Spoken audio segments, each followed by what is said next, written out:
Thank you for coming to this update of the Childs Point Road fire. I'm Captain Russ Davies of the Arundel County Fire Department.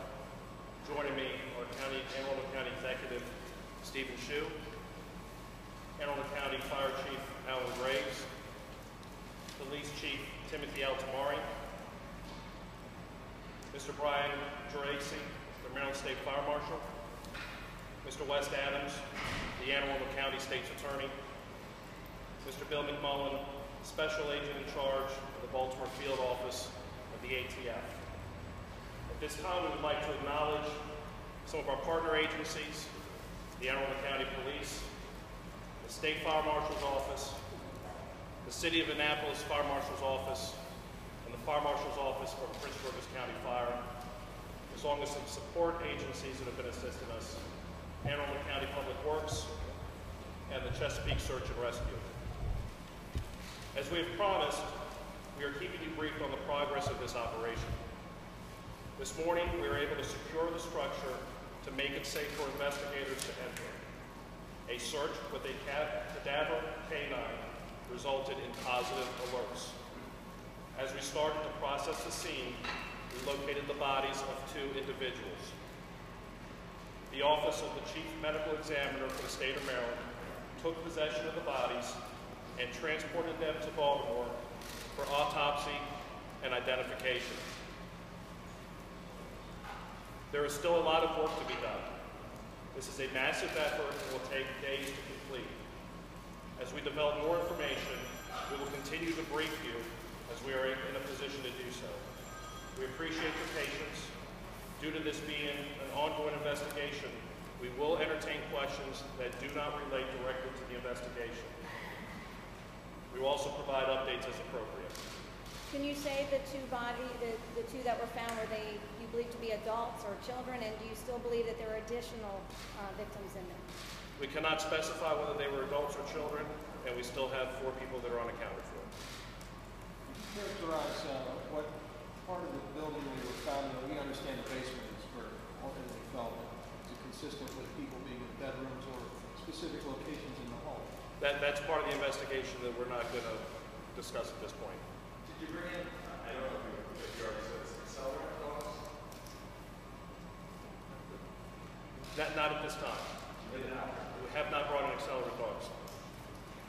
Describe the process that you're going through. Obviously, there's some steel beams and there's a lot of debris.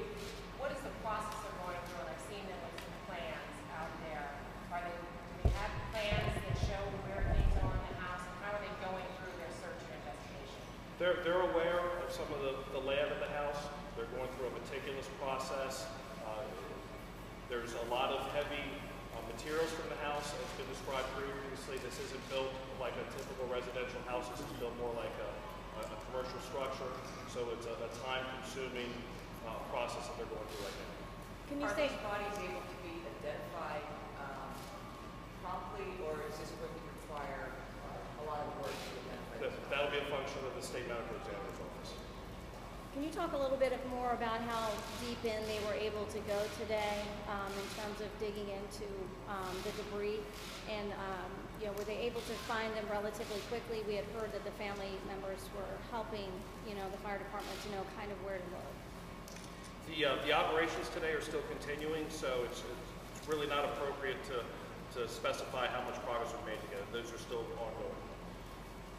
I'm sorry, I think you were asked this, but I was unable to hear. Did you say what area of the home we filed for discovery? No, we did not.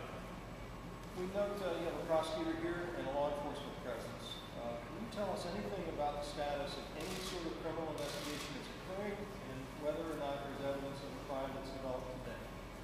As is a standard practice with all fire investigations, we handle it as a criminal investigation. That is the reason. The reason is because when we go into these, we don't know from the beginning whether they are accidental or intentional. But once we start the investigation, if we find that they are intentional, the evidence has had to have been handled in a way that would stand up in court. Who is the lead authority in the investigation? Is it the fire chief, the police chief, the state's attorney, or ATF? Who's the lead? The lead group is the Arundel County Fire Investigators, Fire Marshal's Office. So are you still calling this suspicious? I don't believe we've ever called this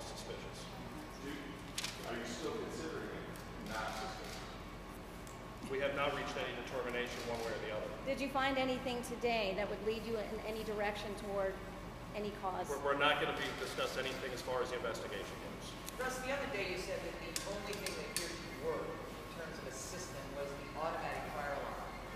Just to clarify, there was no 911 call that came from that property. Am I correct? There was not. Do you have an idea of how long it will take medical exams to determine what the cause of death was in this case? Yeah, that'd be a question that has to be directed to them. Okay. We will keep you updated as we can. Thank you very much for your patience.